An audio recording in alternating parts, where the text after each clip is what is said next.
Ibovespa se aproximando das máximas históricas novamente, né? Muita gente me perguntando, existe risco de bolha no nosso mercado? Esse é o tema do vídeo de hoje, pessoal. Mas antes de começar, dá um like, se inscreva no canal e ative as notificações. Nas últimas semanas, o Ibovespa tem subido fortemente e nós estamos se aproximando, né, daquele patamar de máxima histórica novamente. E eu tenho recebido muitas dúvidas em relação a bolhas, né? Existe bolha no nosso mercado? Qual o risco? Me diz a sua opinião, Rafael. E vamos lá, né? Vamos começar nosso vídeo. E o primeiro ponto é, o que é uma bolha? O primeiro ponto para se esclarecer nesse vídeo é o que é uma bolha financeira. E uma bolha financeira, né, é uma característica de um movimento em que o preço de ativos, moedas, sobem fortemente e eles têm uma distorção em relação ao verdadeiro valor, né, que a gente chama de valor intrínseco. Ou seja, é onde o preço se descola muito do valor por um movimento, às vezes, que a gente chama de movimento manada, é uma moda de algum ativo, ou então acontece em casos onde as taxas de juros são mantidas artificiais de forma muito baixa, né? E aí incentiva-se o consumo de ativos e acontece essa distorção. O ponto é, achar essas distorções, achar uma bolha, não é uma tarefa fácil. Por quê? Porque você precisa saber de fato qual é o valor intrínseco, né? Qual que é o valor dos ativos. Então, para aproveitar esse tema, né, eu vou deixar aqui embaixo um link sobre um material sobre os 10 mandamentos do valuation, que é bem interessante, está correlacionado com esse estudo nosso. E o que acontece? Né? A gente vê às vezes movimentos em que as bolhas estouram, ou seja, as pessoas percebem que os preços se descolaram muito do valor e a gente tem uma queda abrupta e rápida dos ativos, que foi o que aconteceu nos Estados Unidos, né? Em 2008, a queda do setor imobiliário. O que nós tivemos lá? Tivemos um ciclo de juros extremamente baixo, mantido de forma artificial. As pessoas começaram a comprar imóveis com o objetivo de vender mais caro, então a gente aumentou muito o investimento em imóveis. O crédito cresceu e cresceu para pessoas que não tinham condições para pagar. Na contraparte, as instituições financeiras embalavam esses créditos e vendiam no mercado financeiro para outras pessoas como se fossem ativos sem risco. E uma hora isso estourou, né? Uma hora as pessoas perceberam que os ativos, as casas estavam extremamente caras, que não fazia sentido. E aí aquele efeito de queda rápida que contaminou praticamente a economia mundial. Então esse foi um estouro de uma bolha. Já tem outros casos que as bolhas não estouram, né? Eu tinha uma visão muito negativa em relação ao preço de imóveis no Brasil após 2010, né? Os preços de imóveis subiram rapidamente, 2010, 2011, 2012. Eu sempre fui um crítico, falava que não fazia sentido o preço dos ativos ficar tão caro, não tinha nenhuma ligação com a renda real das pessoas. E o que aconteceu? No momento de crise, né, a crise de 2014, 2015, não teve um estouro de bolha, porque a característica do investidor de imóvel no Brasil é diferente do americano, né? É um cara que tem maior patrimônio, então ele não precisou sair vendendo. Entretanto, após 2014, né, os preços começaram a cair levemente e ficaram vários anos aí em queda, uma queda leve e apanhando inclusive da inflação. Então teve um reajuste, não caracterizou como uma bolha, né, um estouro de bolha, mas foi um movimento aí de correção. Então isso é uma explicação sobre o que é bolha, tá, pessoal?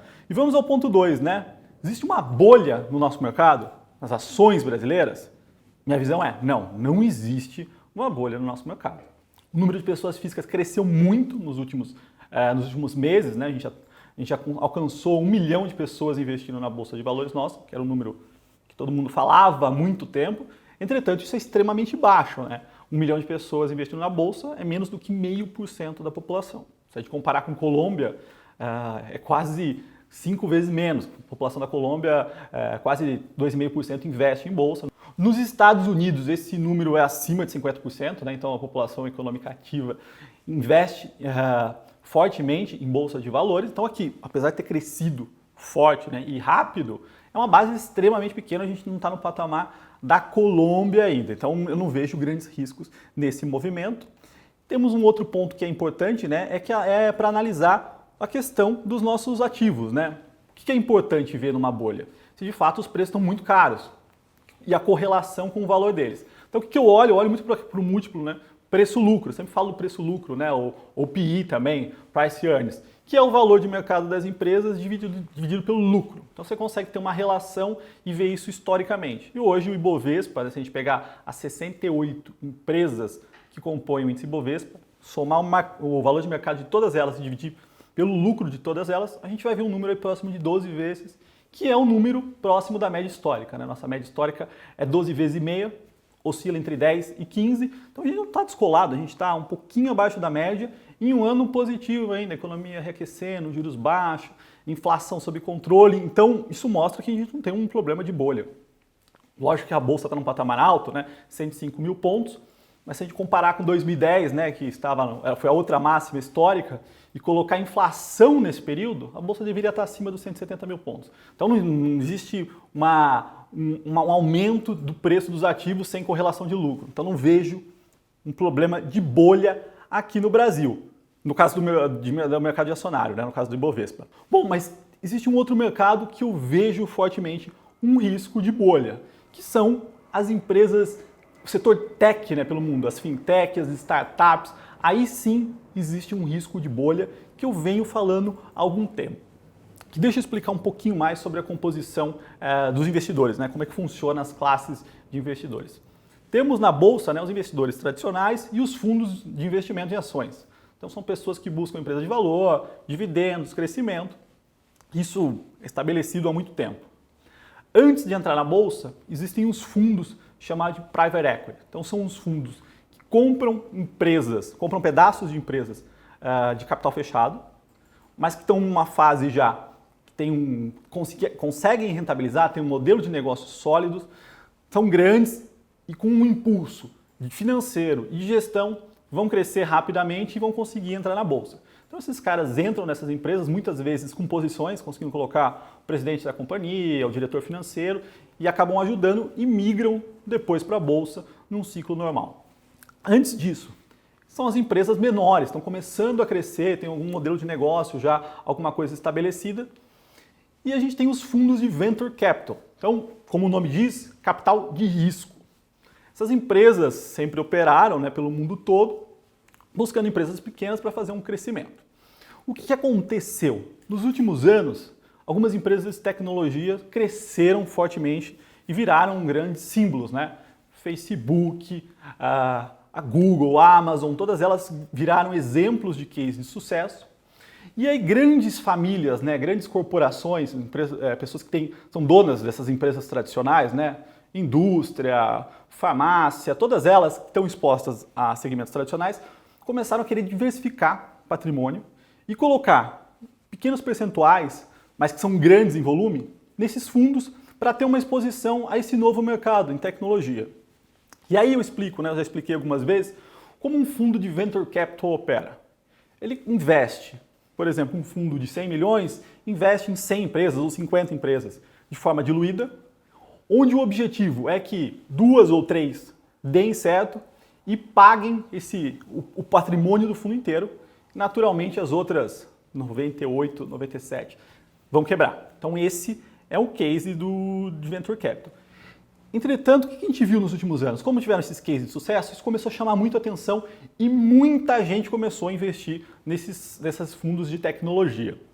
E aí, como esse mercado cresceu, esses fundos têm várias rodadas, né? As empresas entram para começar o investimento, né? E elas têm várias rodadas de investimento e em cada rodada o valuation, né? O valor da empresa é elevado. Então a gente viu empresas crescendo fortemente sem ser rentáveis. E aí começa o grande problema, né? A gente viu o Uber. O Uber foi para a bolsa esse ano, foi um case fundado em 2009 que teve 22 rodadas de investimentos mais o IPO. É um negócio que queima, né? 3 bi de dólar por ano, então assim, é queimador de caixa. A própria empresa fala que não ganha dinheiro e provavelmente nunca vai ganhar. Então o que a gente tem agora? Muitas empresas cresceram, que têm um valuation extremamente alto, não ganham dinheiro, não vão ganhar e precisam recorrentemente de dinheiro. Então agora sim nós temos um problema. O Uber foi um exemplo, né? Muita gente achou que ele valeria 100 bi de dólar na bolsa, não conseguiu, o IPO foi fraquíssimo, né? Conseguiu sair próximo de 80 bi de dólar. Poucos meses depois a ação já caiu mais de 30% e o valor de mercado do Uber é de 55 bi.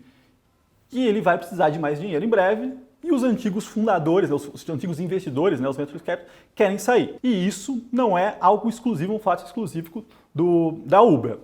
Existem várias outras empresas no mesmo caso. A WeWork, né, que é uma empresa que vende espaços compartilhados em escritórios pelo mundo todo, que ficou extremamente famosa, uma investida do SoftBank, né, passou por uma crise recentemente.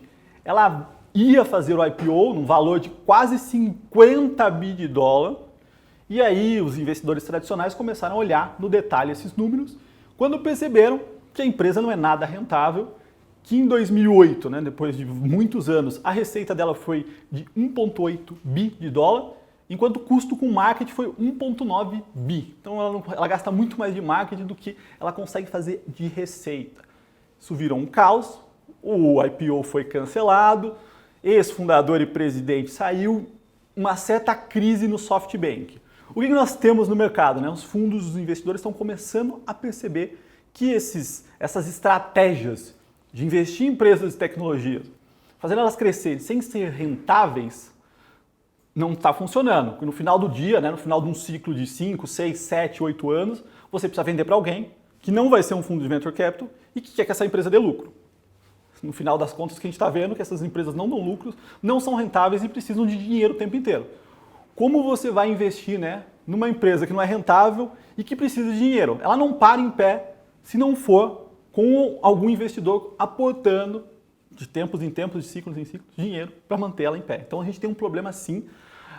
O ponto positivo é que a maioria dessas empresas estão concentradas na mão de grandes empresários, de grandes famílias, family offices, e que colocaram um pequeno percentual do patrimônio. Então a gente reduz o risco sistêmico, né? O SoftBank é um fundo japonês, então se tem um prejuízo em uma operação, 2, 3, ele não vai sofrer fortemente. E a maioria dos fundos são constituídos dessa forma. Então não vejo um grande risco sistêmico em relação a esse problema.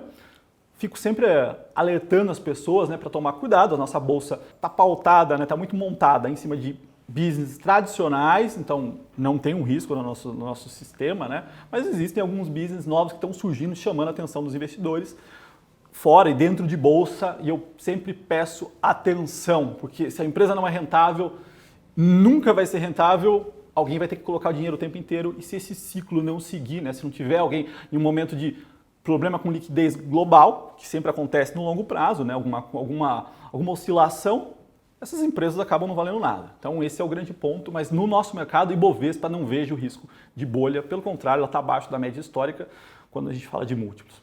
Bom, pessoal, é isso. Muito obrigado. Se você gostou, dá um like e até o próximo vídeo.